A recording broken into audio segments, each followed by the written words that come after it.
Kiongozi, mie nimekuja kwako, niana mazumuni mie ni kuomba tu radhi. Mie bwana, huko mtaani mie nahangaika sana, watu wansema mie kikono mara chiba. Mie hali bwana mie yaniumiza kusema kweli. Yaani mimi kilichonileta hapa ni kuomba radhi kwako, unisamee. Na mimi kuingia katika hichi chama sio kwamba mie nimeridhia.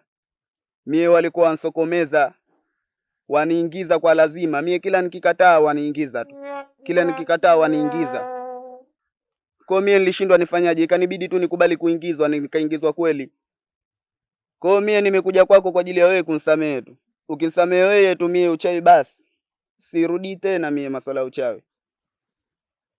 Nafahamu fika kwamba haukuwa na hatia na walikuingiza kweli kinguvu, ila na wewe ulinogewa na ndio maana umekuja kunijaribu. Sasa basi, achana tabia za kipumbavu. Hizo ni tabia za kipumbavu, na siku nyingine usikubali kuingizwa kizembezembe. Ndio, ni kweli mie nilinogewa, lakini nilinogewa kulingana na walivyoniaminisha mie. Nikifanya hivi vimbola vyatoka tu. Ndio nikaja kutesti zale kwako. Baada ya wewe kunionyeshia macho, nikajua huyu pia mwepesi huyu. Lakini kimeniponza. Sawa, nipo tayari kukusamehe, lakini lazima uniahidi kitu kimoja. Je, hawata kuingiza tena? Mie nakuahidi kiongozi, mie sitataka kuingizwa tena. Mimi kuingizwa sitaki. Kwanza aliniingiza kwa lazima, mie sitaki kabisa. Kikubwa ninachoomba kwako ni radhi tu. Nipe mkono. Sio huo.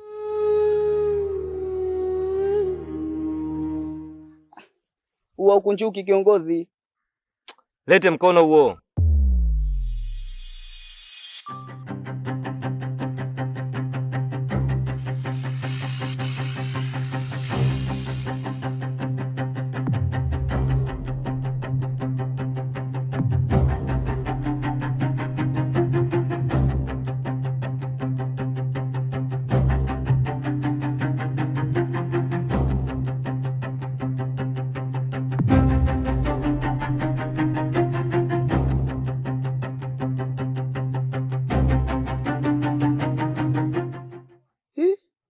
Amponesha kweli. Unaweza ukaenda. Kijiji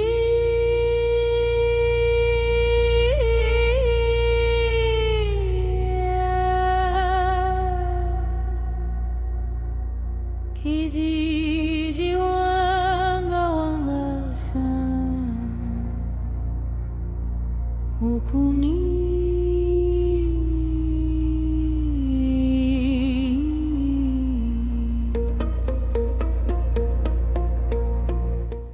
Danachi, karibu.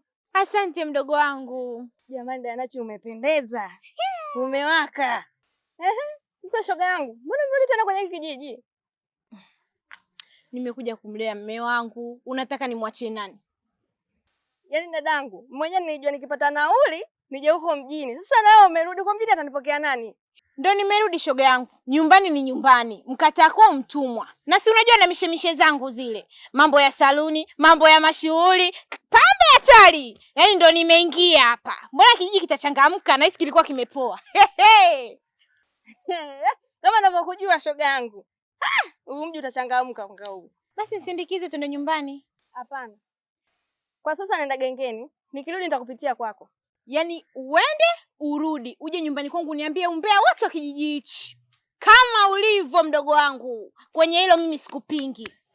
Kuhusu hilo shoga yangu, hata usijali mwaya. Yaani kama umbea na uko kama wote. Bado moto. Unakusubiria. Haya mie, nimemisi baby.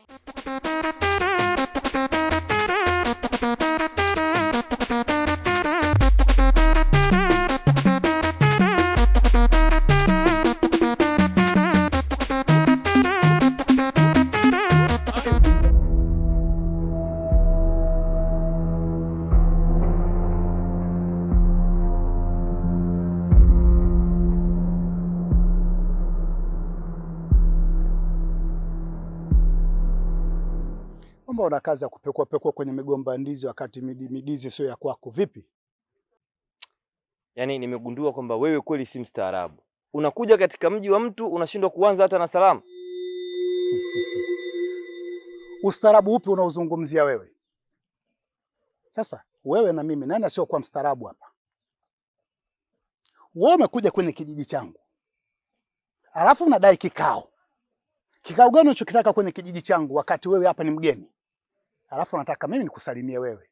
Kwa lipi jema? Wewe tusikilizane. Usichokijua, kijiji hiki ni kina asili ya ukoo wangu. Babu yangu anaitwa Ukuni, baba yangu anaitwa Mkata, mimi naitwa Kauzeni. Kauzeni Mkata Ukuni, si ndio? Haswa, wala hujakosea, uko sahihi. Sasa nataka nikwambie kitu kimoja. Haunitishi wala haunibabaishi. Sikuhofii wala sikuogopi. Sijui unanielewa vizuri. Umeimba taarabu zako, umeflow vizuri sana kwenye biti, lakini wewe si chochote, si lolote. Na kama nilivyosema hapo awali, ujio wangu katika kijiji hiki na kwenda kuwaangamiza wachawi wote kama alivyoangamia Firauni. Wachawi? Wachawi wepo unawazungumzia wewe? Hapa nakuzungumzia wewe na jopo lako zima la wachawi. Simuogopi mtu yeyote wala siwahofii. Yaani wewe wakuja kunitisha mimi? Usichokijua basi, upo kwenye himaya yangu, huko chini yangu, ulinzi wako uko chini yangu. Sasa kama usipoondoka kwa hiari yako, utaondoka kwa lazima. Wewe unakuja una kazi tu vikao. Wewe nani unaidai kikao? Ni nani wewe unakuja kudai kikao? Hali ya kuwa mimi ndio mtawala au ni mwenyekiti, sijawahi kuitisha mkutano wala hicho kikao unachokitaka wewe. Vizuri. Hata mimi hiyo pia nimeipenda. Lakini kuhakikishie tu, sio wewe wala hao unawatuma mitaani. Hakuna. Wenzako walikuja hapa, walikuja kama wewe. Mwisho wa siku ameondoka kwenye jeneza, ni maiti.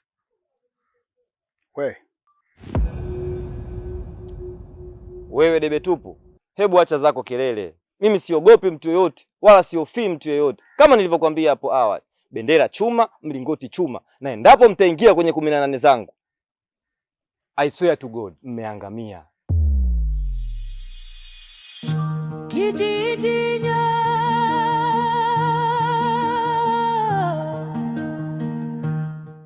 Mtoto wa kike kusema kweli, Mungu kakujalia, kakupa kila kitu. Maana hata siku ile tulivyokuwa kidimbwi pale, ulijua kunikosha mamangu kusema kweli. Kweli. Mpaka mtu wa reception anakuja kugonga hodi mara 2 akajua mtu anafanywa operation ndani. Maana mtoto amekazana, mama we. Mtoto fundi wewe. Mimi nilikuwa naomba leo kama vipi mechi irudiwe, leo ndo nina nafasi tena. Yaani mimi leo kusema kweli nilikuwa najisikia vibaya. Yaani nipo tu. Chonde mwenzio nimezidiwa na kuomba. Sijui umenielewa Kwa sababu ukiangalia katika uhalisia leo mimi yani sijui nikwambieje. Yaani kichupa kimejaa ninapokuambia unavyoniona. Basi sawa, nitaangalia jioni. Baadaye wewe uhakika sasa, sio mimi nakaa najua leo uhakika, kumbe mwisho wa siku usitoke. Okay. Sawa basi. Kwa hiyo uhakika? Ndio uhakika. Basi hamna neno. Maana ukiangalia mtoto wake kusema kweli kuna vitu kinipaga, yani una vitu adimu. Yaani una vitu vyangu kabisa. Maana ukiangalia mtoto wa kike nyuma hapo kama nafsi inaniambia bonyeza ushindi. Unajua mtoto wa kike wala jiki. Wewe acha tena kuna vitu ukiangalia. Sema kweli bwana nipeage. Hey! We binti. Wewe. Hey. Nini hiki na watoto wadogo? Nini? Sasa mke wangu wewe mwenyewe unaelewa mazingira kazi yangu. Muda mwingine ninapokuwa sipo ofisini nakuwa na sangalai kwenye maisha ya udalali haya. Udalali vichochoroni, mnakumbatiana. Sasa mimi nakwambia huyu mpangaji tu alikuwa anatafuta chumba ndo alikuwa anajaribu kuniulizia. Sasa vichochoro sasa si ndo njia zetu huku Uswahilini nitafanyaje sasa? Naomba unisikilize. Ili swala silifumbii macho. Basi nakuomba. Tusijaze watu. Mimi nakuomba kama vipi inawezekana ile jambo tukaliongelee nyumbani. Mimi nataka talaka yangu. Nimechoka, nimekuchoka wewe mwanaume, nataka talaka yangu. Sasa mambo ya talaka amefikaje hapa mke wangu? Hebu twende tutaongea, huyu ataisha huko nyumbani bwana. Hebu twende.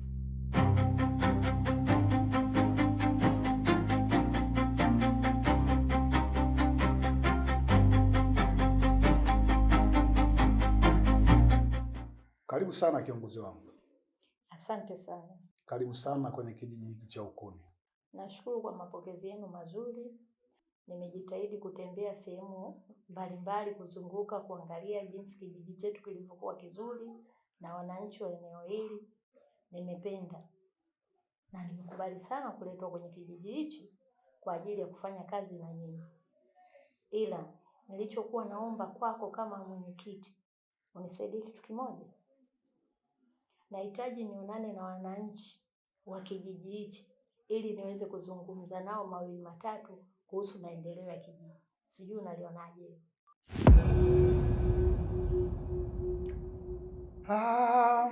Kuhusu hapo kwenye kuonana na wananchi, mimi naona haina maana sana. Madamu mimi kiongozi na wengine viongozi wengine tunajua uwepo wako, mimi naona ilikuwa inatosha tu. Sio lazima mpaka kualika tena wananchi kwa sasa. Si jambo baya. Lakini kwa nini usijaribu kuniambia hata mimi? Sio malengo. Lengo sio kuzungumza na viongozi.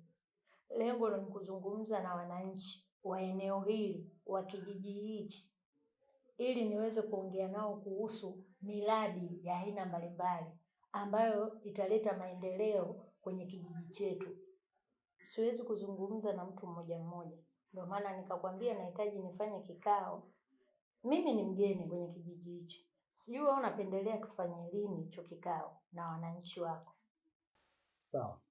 Vipi kwa Jumatatu au Jumanne, Jumatano? Hapana. Mimi kama kiongozi na kushauri kikao kifanyike kati ya Jumamosi au Jumapili, kwa sababu wananchi wote wa kijiji hiki watakuwa wapo majumbani, hawajaenda mashambani, na wanaoenda kazini pia watakuwa majumbani. Itapendeza sana hizo siku, katika siku hizo mbili. Basi mimi ngoja nijaribu sasa kumtafuta mpiga mbiu, yani mpiga limgambo, awatangazie wananchi.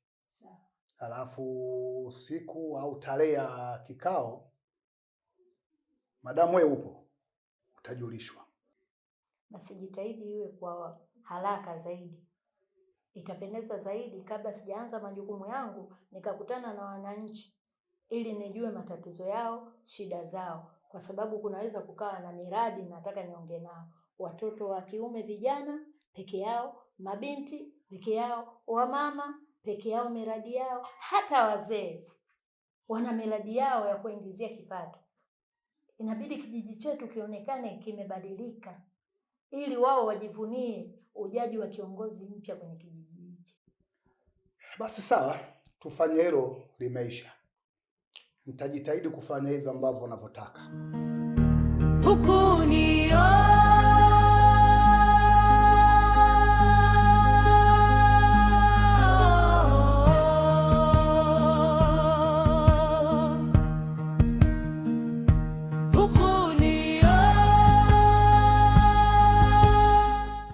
hivi. Kojo, una shida gani kwani? Kwa nini Zinduna? Mara ngapi nakwambia uje kwenye kikao na utokee? Vikao gani tena Zinduna? Siko dasisi au?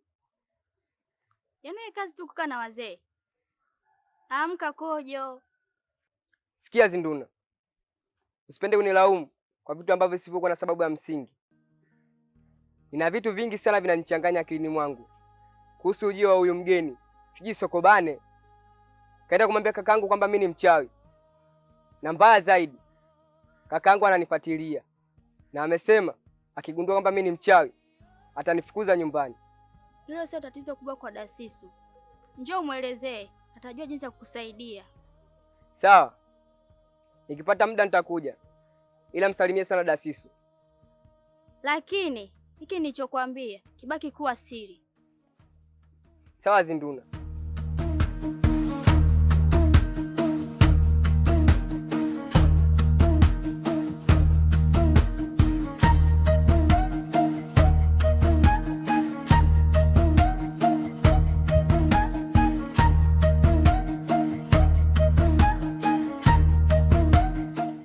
Uzeni.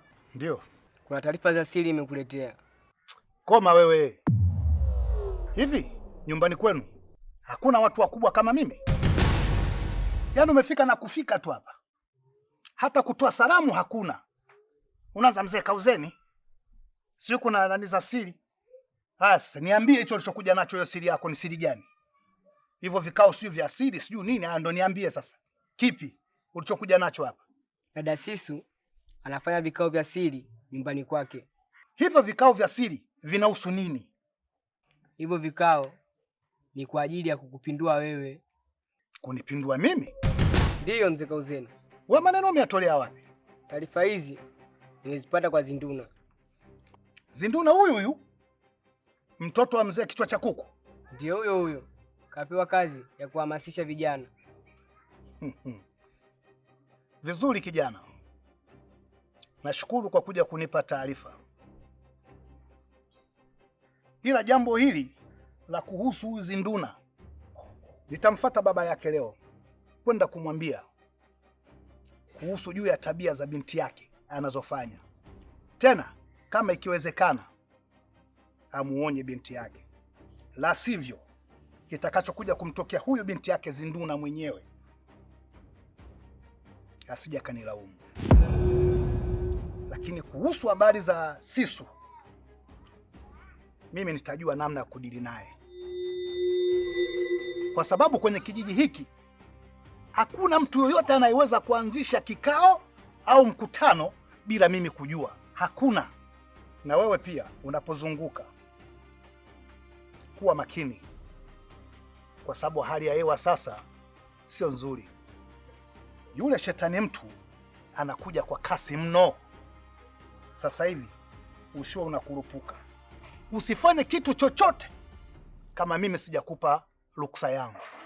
Umenielewa? Sawa mzee Kauzeni. Una jingine? Hapana mzee Kauzeni. Sawa.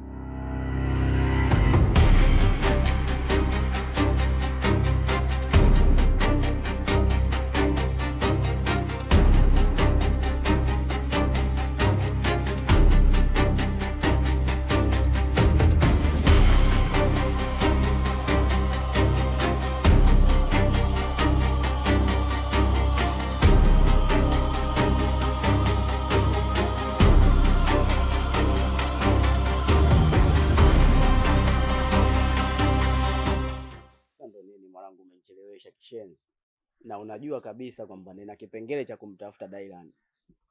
Siku ya 3 sasa haonekani. Dylan ananichanganya kishenzi hapa ninapokuambia. Sijui kafungiwa na mshangazi, sijui kapata mshangazi wa Dubai, anampa ndogo, maana mshangazi sasa hivi hainaga dogo. Hata simu mwenyewe nikimpigia hapatikani. Babu, unajua nimekuitia nini? Mbona unaongea sana? Sasa ningekuwa najua ningekuja. Sisikia la pode uvunjika guu. Unamaanisha nini? Hivi unajua kilichomtokea mwezio? Wewe mbona unaongea maneno nusu nusu? Maliza mada nikuelewe, unanichanganya. Anyway, ngoja nikwambie nilichokuitia. Juzi kati wakati napita mtaani, si nikamwona yule mzee Kauzeni anayeyuka na Dylan.